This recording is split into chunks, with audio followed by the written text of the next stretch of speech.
Our next segment is something that we like to call, these are some of our favorite things, like raindrops on roses and whiskers on kittens. I was thinking we were going to find like prizes under our chairs or something like that. You might. I don't know. I hope. I hope. So today we wanted to talk about some of our favorite CES things. And Lindsey, you are there. So you've seen these things firsthand. Perhaps you've touched them, played with them, ridden in them. What are a few of your favorites? Okay, the first thing that we saw last night at the CES Unveiled event, which is just for journalists and analysts, is the Parrot Disco, which is a drone, but it has fixed wings like an airplane instead of the sort of quadcopter style that we're used to seeing. And what makes it so fun, and this is really just a toy, by the way. This isn't it's not for reporters or it's really something that will be sold to the public. But what's so cool is that the camera is right in the nose. And this thing, you throw it up into the air and the propeller starts to spin and it stabilizes and it takes off. It can go up to 50 miles an hour. That's fast. Wow. And then you can wear glasses and actually have a first-person view of what's going on in the camera while it's flying, which actually sounds to me some combination of exciting and really nauseating. Oh, yeah, that sounds cool. It's cool, though, and it's sort of a harbinger for what we're going to see at the rest of the show, which is probably just a ton of drones, like a ton of drones. A lot of them, not this one, but a lot of them with proximity sensing, which is sort of an attempt to make drones safer so that they don't run into people and hurt them. Yeah, that one looks like no propellers, but it would still hurt if it hit you. Yeah, you don't want that flying at your face full speed ahead. You definitely don't. This one, it sounds like, the wings come off to pack it, and maybe they help, they pop off if it slams into a mountainside or something. Okay. But it's a pretty cool looking thing. So you're wearing the goggles to kind of fly it around, partially because it's so dang far away from you and going so fast. Is it? I would assume so, and it's probably easier to steer it wearing the goggles than, I don't think you have to, but then looking at a phone screen. Oh man, I want to do that. That thing is awesome. I love it. So it looks like cool. you can control it with an app or an RC controller. That's yes, I believe you can do either, and it goes pretty. I think it can fly for 45 minutes. It's a pretty long time. That's a long time. Was there any price on that they mentioned? Oh, I don't remember. I don't think so, though. Yeah, it does not stand out to me, which means no, because it's always the first thing I know. Yeah, exactly. That's the thing we gravitate towards when we see something cool like that. I'm not seeing a price necessarily. Can I have it? I don't see a price either, and I don't think that there is one yet. And no release date. What else have you seen? Okay, so I know you guys are going to talk about some of the stuff that I love, but I am just, and maybe this turns me into a certain kind of person, but I am just in love with the crazy refrigerators of CES. There are two refrigerators. And, we've been talking about smart refrigerators for years and years and years, and there's been a lot of eye rolling about them, and I think Steve Jobs made fun of them and said I would never want one. But guess what? There are a couple of good reasons. Samsung just announced today a refrigerator that has a huge screen in it, so you can do all your family, calendaring and things like that from the screen. But what I think is a lot cooler is that there are cameras inside the refrigerator, and when you close the fridge doors, every time it takes a picture so that you can, like you're at the grocery store and you can go back and reference the pictures and see what's inside your refrigerator. And you can also probably see how disgusting your refrigerator is.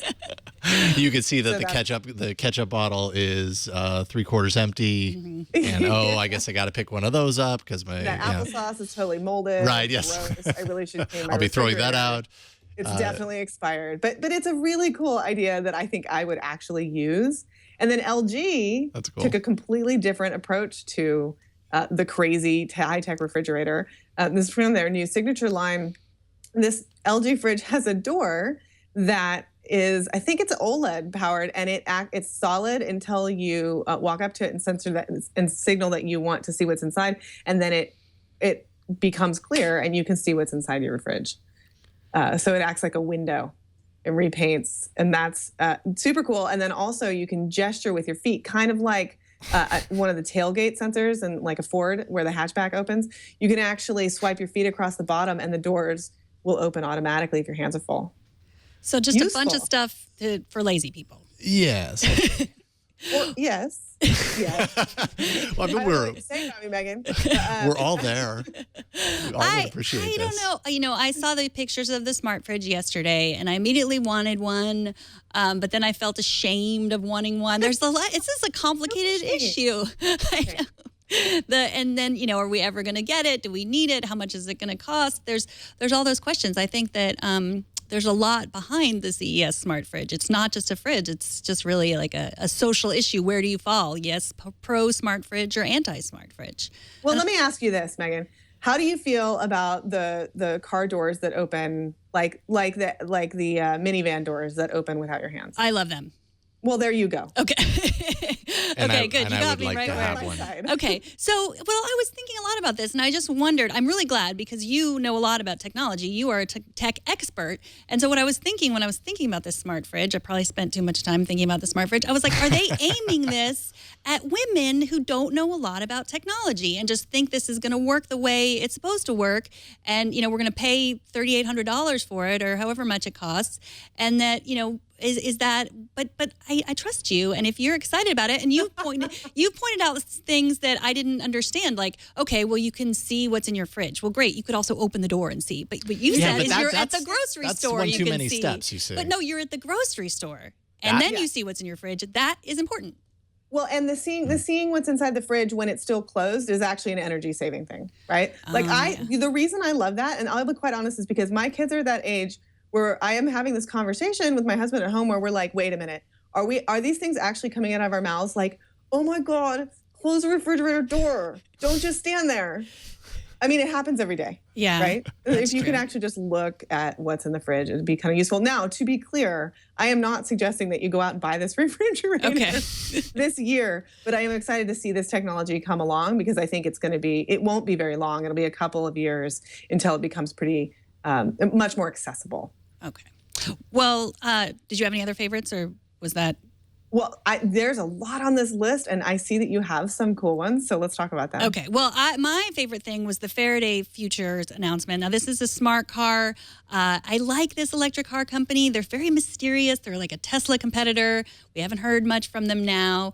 But there are a lot of things to love about this concept car, from what I read. And, Tim Stevens wrote about it, your colleague at CNET, and I always trust what he has to say about cars. You should. He's awesome. So, I mean, what he says, that what we really should be looking at here is not like it's crazy, it looks like a Batmobile, that there's a slot for your phone, and the car gets all the information. Not just like there's a slot for your phone. It's more than Jason's laughing at me. You can hold your phone. No, but it gets all the information from your phone. So there's this idea, this war. It's like, will it have Android Auto, or will it have CarPlay? What is it going to be a Ford system? Like that may be. Maybe your car could be whatever phone you already use. I mean, that's the idea, right? Or am I missing? No, that's the idea. I think it goes even a little bit further than that, which is that everything about the drivetrain and the handling, the way that the car actually operates, the navigation, potentially the self-driving aspects of it come from your phone. That in a way, your phone acts as the nerve center for the car. So, you could be like planning your trip, enter everything into your phone. And I think this is how it's supposed to work. Enter everything into your phone. Decide how you want the car to handle, stick the phone in that slot, and then all of a sudden the car is just doing everything you've programmed it to do, and you've planned that all through your phone. It's not, I will say, this is a concept. We don't know if this is ever actually going to happen. There are huge barriers to producing a car like this, and it has room for one passenger. So this is not like a great way to plan your trip to the snow with your family, but it's such a fascinating concept. Yeah, there's a lot of extra work, obviously, that would need to and kind of groundwork that would need to be there in order for something like that to work. Like right now with CarPlay and Android Auto, like you need a head unit that talks the same language as the phone, and it's not just like just having all that stuff in your phone is one piece of the equation. Mm-hmm. Figuring out how that phone wherever you happen to have bought it communicates that information over is something entirely different. So, there's a little bit of a compatibility issue there that would need to be figured out. And I mean, it's not impossible. But I like the idea of it. I like the idea because we live our lives in our phones. So why shouldn't that information move over as long as it works? But it looks dang cool, I gotta say. It does, and it totally does. It's a nice. A lot of concept cars, I think, never become reality. I mean, this company is backed by Letvy. It's a Chinese media company, and I guess they have a market value of tens of billions of dollars, according to Tim Stevens. So I think we will see more from them. I don't think I will be driving this Batmobile around anytime soon on my way to my refrigerator, on my way to the grocery store, checking what's in my refrigerator. Not opening the door. Yes, yeah. Okay, so some other like impractical things that I've seen. The Fitbit Blaze, not necessarily impractical. It's a $200 smartwatch from Fitbit. So it's just, it's got no third-party apps. It's just basically a better looking Fitbit and slightly more expensive. What's interesting about this is I think that people are kind of getting tired of hearing the term smartwatch or wearable even. And Fitbit's stock tanked today after this announcement. So, I mean, what do you think is going on here in terms of, wearables? Are we tired of hearing about them? Is there wearable fatigue at this point? Well, you know what I think there is this sort of realization that everybody was waiting for Apple to make their product, and Apple made their product, and it's a smartwatch. And then, I mean, people have sort of bought their Apple Watches and then stopped wearing them. And so that was sort of the proof of concept, and it's not going that well, or that's the perception anyway, even though Apple hasn't released its numbers. And I think what Fitbit did was release something that was like, kind of looks cool, but is less than an Apple Watch. And doesn't really do much more than any other Fitbit, right? It doesn't actually do much else other than look nice, although it's supposed to have an improved heart rate sensor. So I think that most people were like, okay, well, other companies have tried this and it's not been a runaway success. I'm not sure how this is going to help you, Fitbit. It doesn't do anything particularly new. And I think that's part of the issue. Also, it's very big. That's a recurring issue with these wearable devices, and definitely part of the kind of the catch-22 of these devices is just the size of it, which doesn't allow for the kind of performance, battery, and all that kind of stuff that people come to expect from their devices. So it's kind of a rock and a hard place sort of thing when you're talking about these wearables. I do wonder if we're peak wearable at this point, or at least close to at this. It really doesn't seem like the wearable thing has proven to be as compelling as maybe people once thought it would be. Yeah, I mean, it's hard to live up to. I mean, I wore the Microsoft Band for a while, the new one, the Band 2. I really liked it. I mean, it was a better fitness tracker than my Apple Watch, but it wasn't an Apple Watch. So I just, it didn't work. There were things, it worked great. It did everything I needed to do. But the problem with so many things that work really great that Microsoft has done, especially in the last year, like apps that work great, there's still a few other things that it can't do because I'm not willing to use a Windows phone, or I don't even, use Windows. So it's unfortunate because it's this like, which OS do I want? I mean, I think I'm already locked in. So even though the Microsoft Band was great and felt good and was a great fitness tracker, I stopped using it. Now, we're talking about possible peak, wearable. But then 1, 2, 3 of the next 4 things are wearables. Yes. Well, so it's not like we're totally disinterested. Right. I'm still fascinated. The wearable that I want immediately is the Force Band. I don't know if you had a chance to see this, Lindsey. It's the band that does one thing, that manipulates your little Sphero BB-8. So you can be like a Jedi and not have to use an app or anything. You just wave your hand around with the band on it, and then your BB-8 will do everything that you need to do. Did you get a chance to play with this, Lindsey? I personally did not, although I was actually parked kind of right next to the guys who were demoing this all evening.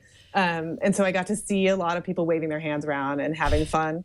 This is already a really popular toy. And this is a self-serving note here, but what I really like about this is that it's part of this whole conversation that we've been having a lot at CNET about the new ways in which you interact with your technology. Mm-hmm. In fact, the very same Tim Stevens and Brian Cooley are giving their big super session panel on this tomorrow at CES, and the topic is typing dead, right? Like, are we going to be using our voice and our hands to interact with computers in ways that are, in some ways, more human than typing? So I think this is just one more example, along with Amazon Echo and lots of other types of interface and input devices that they're just super exciting. So yeah, saw this, it's cool, but I think really more as a harbinger. Right. Yeah. Yeah. I mean, that is the one thing that I love about the Apple Watch, that I really believe it keeps me off my phone because I can just look and be done with it, and I'm not interacting as much. And that's something that's my goal, to spend less time on my phone. So in that way, that this Apple Watch really wins that, but the rest of the stuff it doesn't do so great. Soon you'll spend all your time on your watch. Yes. What are your favorite Maybe things? you'll spend all your time on your Huawei watch for women. So Huawei, we talked a little bit about them yesterday. I'm actually becoming a pretty darn big Huawei fan, primarily because, well, I have the Huawei Nexus 6 phone. I think it's pretty awesome. They've been hitting strong with quality hardware, competitive prices, and they keep doing that. They announced a few things: the MediaPad M2 tablet.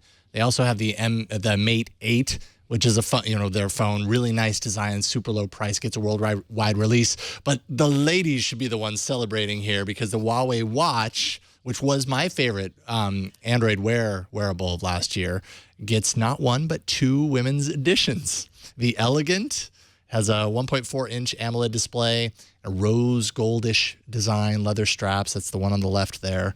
And then the Jewel is the result of a partnership with Swarovski, with those Swarovski crystals encrusted around the watch. Slightly larger, actually, which I thought that was interesting. Slightly larger than the Huawei watch that I wore, which actually is a pretty large watch to begin with. So if this is targeted at women, I'm hoping that the design notes are enough to make that make sense. The fact that it's slightly larger. I don't know. Does this appeal to either of you, being women on the panel here today? What do you ladies, think? what do you think?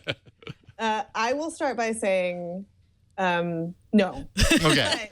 But that doesn't. They look like the kinds of watches that might appeal to some women. Yeah, they do. And I also will say, and maybe this is not fair to my gender, but there are a lot of women who love really large watches because they make your wrist look smaller. Oh, okay. They do. They kind of daintify your wrist.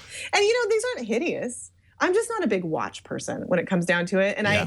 I get really irritated when something becomes like for ladies, Yes, because it's got rhinestones or it's sparkly or it's pink. And Jason, you know what I'm talking about here. You know where I'm going with this. I know. I believe we used to do a show that was all about this kind of stuff when I worked at CNET. That's right. Jason and I used to be on a show together, and there was a segment called Pink Watch, and it was about this. And it was But this is basically funny all because about this this is kind of stuff.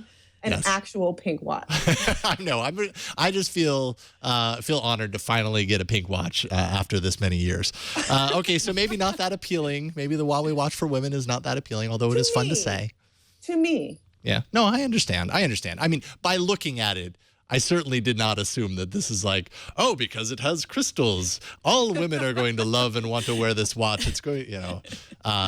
With their refrigerator. Not that appealing, but hey, at least we're getting more attention to these wearables being made to, appeal to more than just dude wrists, So maybe that's an improvement. I don't know. Another wearable thing here, man, this is almost all wearables. HTC and Under Armour showed off the Health Box. No, not a delicious container filled with healthy snacks. But it is an interesting pairing of technology. It's a smart scale. So it's a whole kind of like it's a health watch kit. A smart scale, a fitness band that you can do all the typical stuff, monitoring your fitness and all that. Heart rate chest strap monitor. So, a lot of people, when they go to the gym, they put on the heart rate, or they go for a run or whatever, they put that on, they can monitor their heart rate over time. It's intended to be paired with a smartphone app, $400 for the package. It feels like that's pretty darn expensive for this, but I'm happy to see HTC kind of playing around with things, because I like HTC as a company and I don't want them to go away, although I fear for them. They haven't had such a good what I couple thought of was years. interesting about this whole setup, Scott Stein spent, I think, a week with this before he came to the show ahead of time. And what's interesting about it is that it's sort of a tacit admission that the heart rate sensing on the wrist doesn't work very well compared to the chest band. And that the chest band is there because it works better. And this is kind of Under Armour's way of saying, like, okay, if you're really, really serious about this, you have to go this extra step. We're going to give you both. There's like the convenience version and then the hardcore version. Take your pick. Mm-hmm. Yeah, that's a really good point. I know, just in going to the gym, you see a lot of people with the chest kind of strap on in some way. And it really does seem like my experience with the watch, and I've never used one of those chest straps and things, by the way, but my experience with the watch has been that I just don't know how accurate it is, and therefore I don't know whether, it's one of those things where you don't know whether you can rely on it. How accurate is it? So as a result, you end up using it less, and it becomes a lot less important to what you're doing. I suppose other people have different fitness aspirations than I do, maybe, and they find a little bit more importance out of it, but it's really hard to know. And I feel like the people who really take fitness seriously are doing more of the strapped on kind of heart rate approach to monitor that over time, and I don't know, not be taking a chance, I suppose. Yeah, I think the band around your chest is the most accurate. I think the best you can hope for in most wearables now is, in terms of heart rate, is to compare yourself against yourself. Mm-hmm. So, if they work that well, then it's good. If you can say, I'm working out as much as I need to work out every day. But if you're really training for something, I don't think it's not accurate enough. Right. And finally, something that's not a wearable. What better way to drive than with Microsoft Office integration in the dash of your car? Harman showed off Microsoft Office 365 integration into its infotainment systems. We're talking video conferencing right in your face while you're driving down the road, or while you're just riding down the road, actually probably is more like it, in an autonomous vehicle, similar to what we were talking about yesterday with the flip out Netflix viewer in the dash and everything, further turning our spare time into usable time. And I'm not sure how good of an idea that is, but I don't know. No, this is something I never thought I'd see, by the way. Microsoft Office integration in your car. I know. I feel like somebody had to try it. We got to get this out of our systems. Yeah. Right? And All it'll right. be okay. All right.